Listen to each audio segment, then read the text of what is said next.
আসসালামু আলাইকুম এভরিওয়ান, কী অবস্থা সবার? আশা করি সবাই ভালো আছে। আজকে ওয়েদারটা অনেক সুন্দর, তাই না? চলো আজকে তোমাদেরকে একটা রেসিপি দেখাবো। সেটা হচ্ছে লেটস গো, তারা দেখলেই বুঝতে পারবে। আজকে রান্না করব করলা, তারপর কায়থা আর ডাল। তো বেশি দেরি না করে সবার কেমন লাগবে সেটা জানাবে। এখন চলো আমরা রান্না করতে যাই। তো প্রথমে এখানে যা যা লাগে সব কিছু কিন্তু নেওয়া হয়ে গেছে। চলো যাই এবার রান্না করতে। তো প্রথমে একটা কড়াইটাতে একটু পানি দিয়ে ভালো করে ধুয়ে ফেললাম। এরপর এখানে হচ্ছে তোমার সরিষার তেল দিলাম।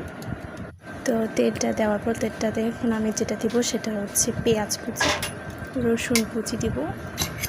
পেঁয়াজটাকে ভালো করে দিয়ে দেবেন। এবার রসুন কুচিটা মানে পেঁয়াজটাকে ভালো করে ভেজে নেবেন। এরপর দিয়ে দেবো রসুন কুচিটা, তারপর মরিচ দিয়ে ভালো করে নেড়ে চেড়ে দিতে হবে। বারবার একটু মানে যেন পুড়ে না যায় সেদিকে খেয়াল রাখতে। ভালো করে নাড়াচাড়া হচ্ছে। চুলার আঁচটা একটু বাড়িয়ে দিতে হবে। এরপর এখানে আমরা যেটা দেবো সেটা হচ্ছে হলুদের গুঁড়া। তার এটাকে ভালো করে নাড়তে হবে। হলুদটা যেন ভালো করে মিশে যায়, নাহলে কিন্তু তরকারির টেস্ট হবে না, কালারও আসবে না। একটু ভালো করে নেড়ে চেড়ে নিলাম। এরপর দিলাম লবণ দেওয়ার পর ভালো করে আবার নাড়তে হবে, নাড়াচাড়া করতে হবে।